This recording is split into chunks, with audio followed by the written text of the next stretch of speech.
the government should have a relook at its recently announced automobile PLI scheme. Consider this. We Indians predominantly traveled on two-wheelers. Two-wheelers accounted for 81% of the domestic automobile market in 2019-20. In fact, India is the world's largest market for two-wheelers.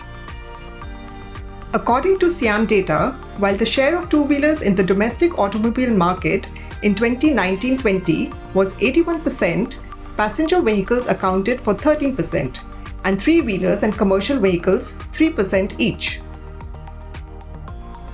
So if we are looking to shift our vehicle fleet to EVs anytime soon, electric two-wheelers would have to play a large role. This is why it's bad news that the government's productivity-linked incentive scheme for the auto sector has little for pure-play electric two-wheeler firms, including startups. In particular, executives from the companies concerned say that the policy, structured mainly for the big players, leaves startups out of its ambit.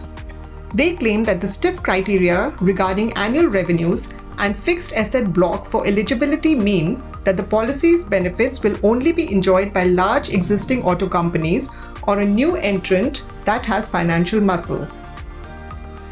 To be eligible as automotive champions, automobile OEMs must have a minimum revenue of 10,000 crore rupees with a fixed asset block of 3,000 crore rupees. Two-wheeler firms also have to invest 1,000 crore rupees in 5 years. That leaves pure-play electric two-wheeler firms out in the cold. For example, market leader Hero Electric, along with Ather Energy and Okinawa Autotech, is ineligible for the PLI scheme. They will have to make do with just the FAME and state-led incentive schemes. FAME stands for Faster Adoption and Manufacturing of Hybrid in Electric Vehicles and is the name of a scheme whose first phase began in 2015. According to sources, Ola Electric may be considered a new player under the PLI scheme. It has invested 2,400 crore rupees into the sector and has just launched its scooters. Let's take a look at the incentive slabs for champion OEM and new non-automotive investors. Their determined sales value has to be 2,000 crore rupees to 4,000 crore rupees. The incentive would be 13% to 16% of the determined sales value. A cumulative determined sales value of rupees 10,000 crore over 5 years would get another 2%. A minimum of 10% year-on-year growth has to be achieved in determined sales value to receive incentives.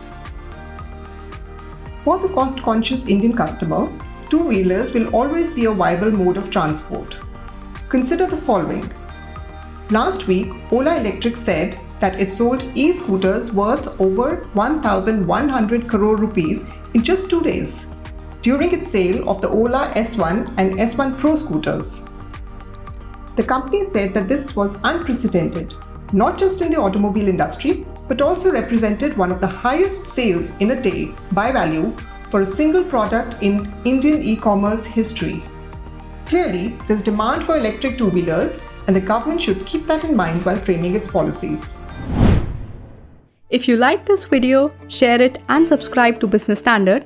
For more news, views and insights, log on to www.business-standard.com. Do also follow us on YouTube, Twitter, Facebook, Instagram, Telegram and LinkedIn.